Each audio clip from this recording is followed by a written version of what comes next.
Maria Rodriguez turned her grief into a weapon. After police failed to find her daughter's killer, she became a one-woman detective agency. She learned DNA analysis, studied criminal psychology, and tracked down every person who had contact with Emma in her final days. 15 years later, Maria's obsession led her to a discovery that destroyed everything she thought she knew about her family. Welcome to Still Human. Here we explore the lengths a mother will go to for justice and the terrifying discoveries that can emerge from love turned into obsession. In this story, you'll witness how grief can transform an ordinary woman into an extraordinary hunter, and how the truth can be the most devastating weapon of all. Before we dive into Maria's incredible journey of justice, tell us where you're watching from today. Which city? Which country? Share in the comments. We love connecting with our global community. And if you believe that a mother's love knows no limits, hit that subscribe button and ring the notification bell. Because every day, we share stories that prove the human spirit is capable of both incredible love and terrifying determination. June 15th, 2008. Emma Rodriguez was 3 weeks away from her 17th birthday when her life ended in the parking lot of Westfield Mall in suburban Phoenix.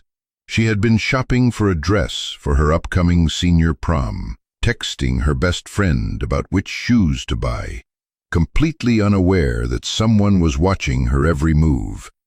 Emma was everything a mother could dream of in a daughter: honor roll student, varsity soccer player, volunteer at the local animal shelter. She wanted to study veterinary medicine at Arizona State, had already been accepted with a partial scholarship.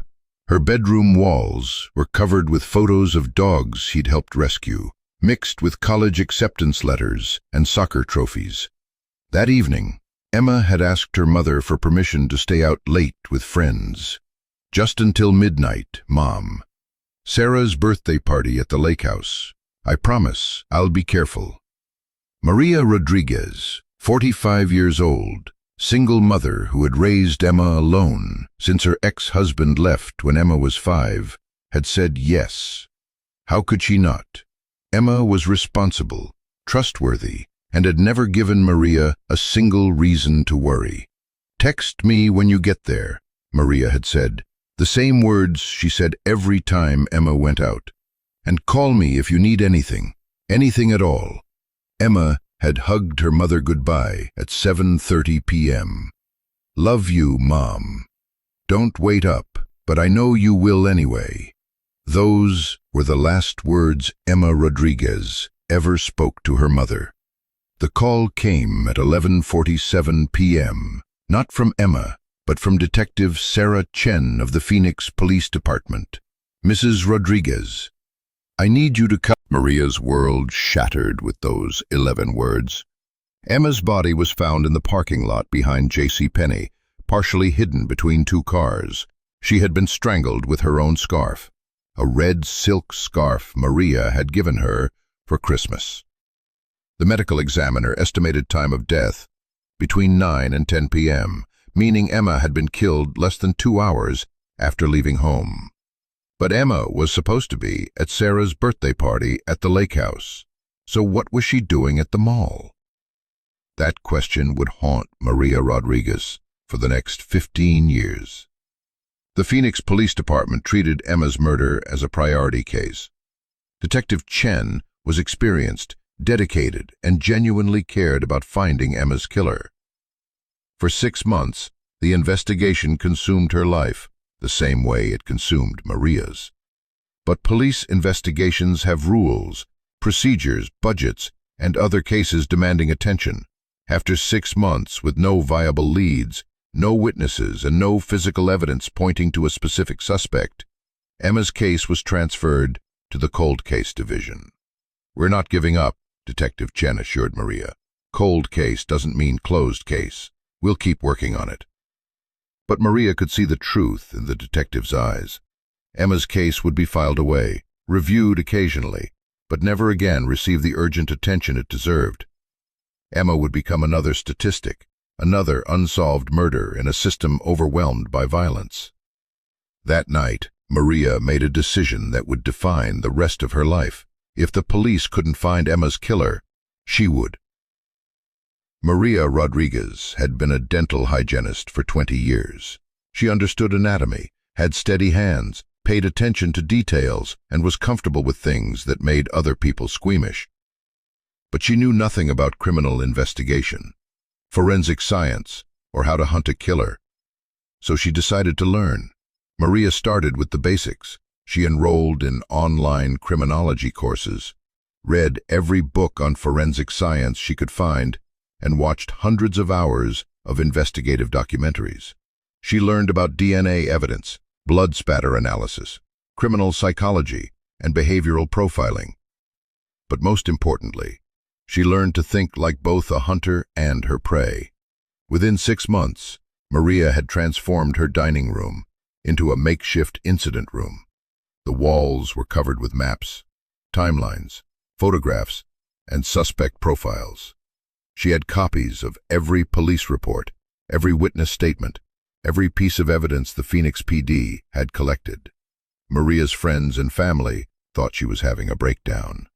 Her sister begged her to see a therapist. Her ex-husband called her obsessed. Her employer gave her an ultimatum: get help or lose her job. Maria chose Emma. She quit her job, sold her house, and moved into a small apartment where she could dedicate every waking hour to finding her daughter's killer. "I don't have a life anymore," Maria told her sister. "My life ended the night Emma died. All I have left is justice." Year 2 of Maria's investigation began with a breakthrough that changed everything. While reviewing Emma's phone records for the 100th time, Maria noticed something the police had missed: a deleted text message that had been sent just minutes before Emma's estimated time of death. The message was partially recoverable. "Meet me at the back of JCP. Have something important to tell you about." The rest was corrupted, but it proved Emma knew her killer. She had gone to the mall to meet someone she trusted, someone who had promised to tell her something important. But who? Maria began creating detailed profiles of everyone in Emma's life: classmates, teachers, coaches, family friends, even casual acquaintances. She learned interview techniques from FBI training manuals and began reaching out to people, asking questions the police had never thought to ask. "I'm writing a memorial book about Emma," Maria would tell them. "Can you share any memories about her last few weeks? Anything that seemed unusual or out of character?" Slowly, patterns began to emerge. Emma had been acting differently in the weeks before her death, more secretive, sometimes sad, occasionally angry about something she wouldn't discuss. Several friends mentioned that Emma had been asking questions about her father, the man who had abandoned them when she was 5.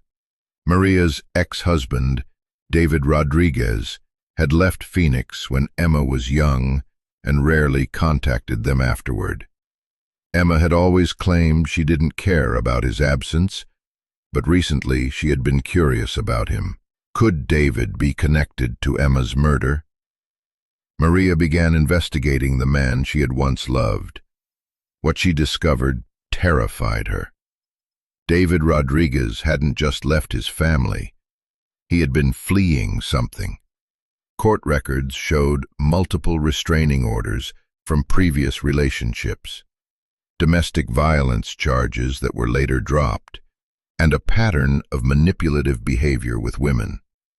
After leaving Phoenix, David had moved to New Mexico, then Colorado, then Wyoming, leaving behind a trail of broken relationships and frightened women. Two of his ex-girlfriends had died under suspicious circumstances, one in a car accident, another from an apparent suicide.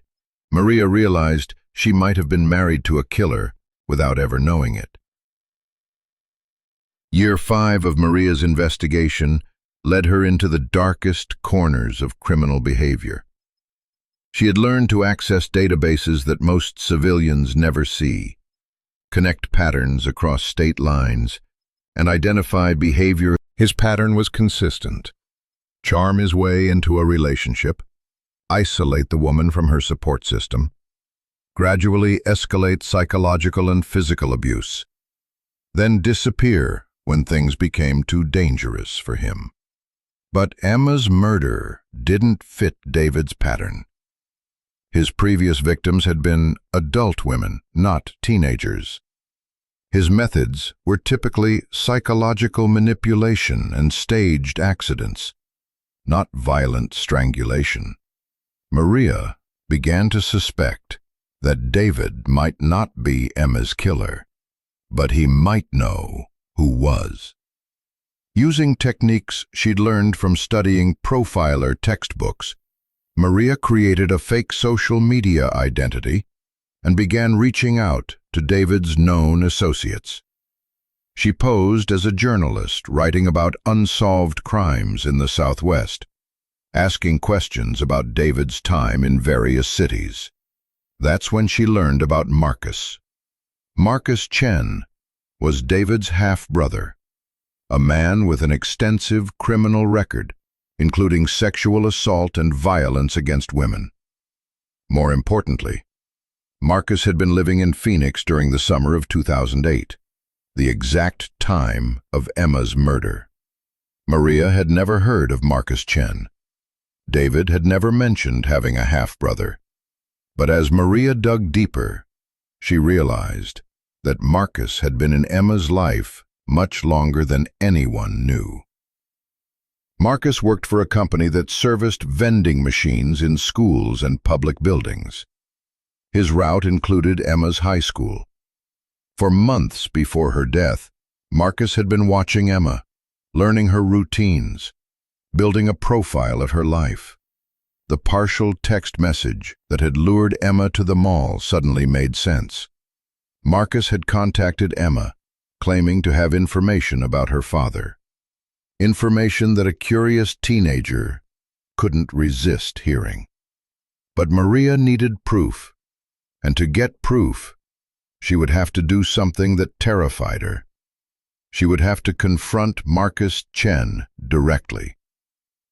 Year 12 of Maria's investigation. Marcus Chen was living in a trailer park outside Tucson, working as a maintenance supervisor for a storage facility. Maria had been watching him for months, learning his patterns, waiting for the right moment to approach him. Maria had changed significantly over the years. The grieving mother had become something harder, more focused, more dangerous. She had learned martial arts, weapons training, and most importantly, how to read people's tells when they were lying. Maria chose a Saturday evening when Marcus was alone at the storage facility, working late to fix a broken security camera. She approached him calmly, carrying a manila folder filled with evidence she'd accumulated over 12 years of investigation. "Marcus Chen?" He looked up from his work, immediately suspicious. "Who?" Marcus didn't look guilty. He looked terrified. "I don't know any Emma," Marcus said, but his voice shook as he said it. "Emma Rodriguez, 17 years old, murdered at Westfield Mall in 2008. You sent her a text message asking her to meet you there." Marcus dropped his wrench.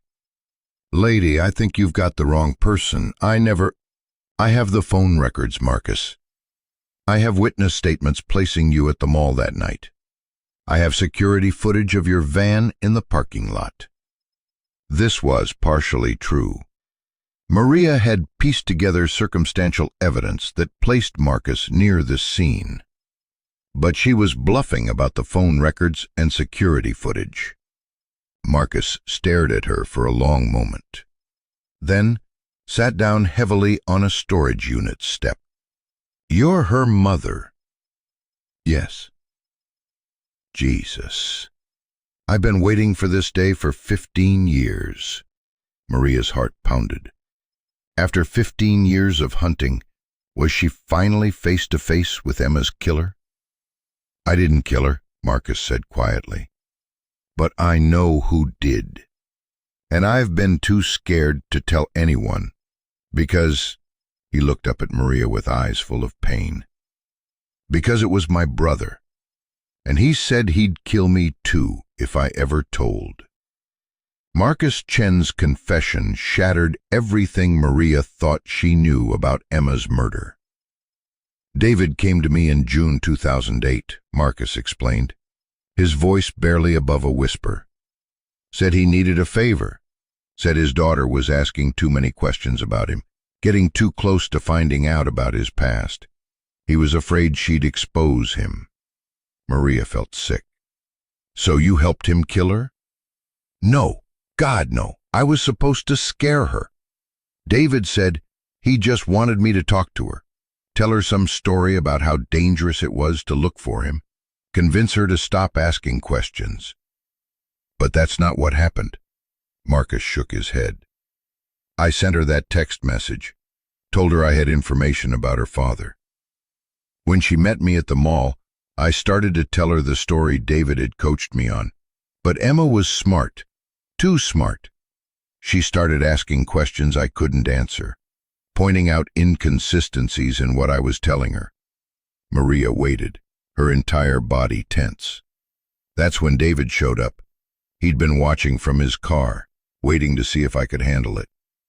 When he saw that Emma wasn't buying the story, he got out of the car and walked over to us. And then Emma recognized him immediately, started crying, asking why he'd abandoned her, telling him how much she'd missed him. For a second, I thought maybe—" Marcus paused.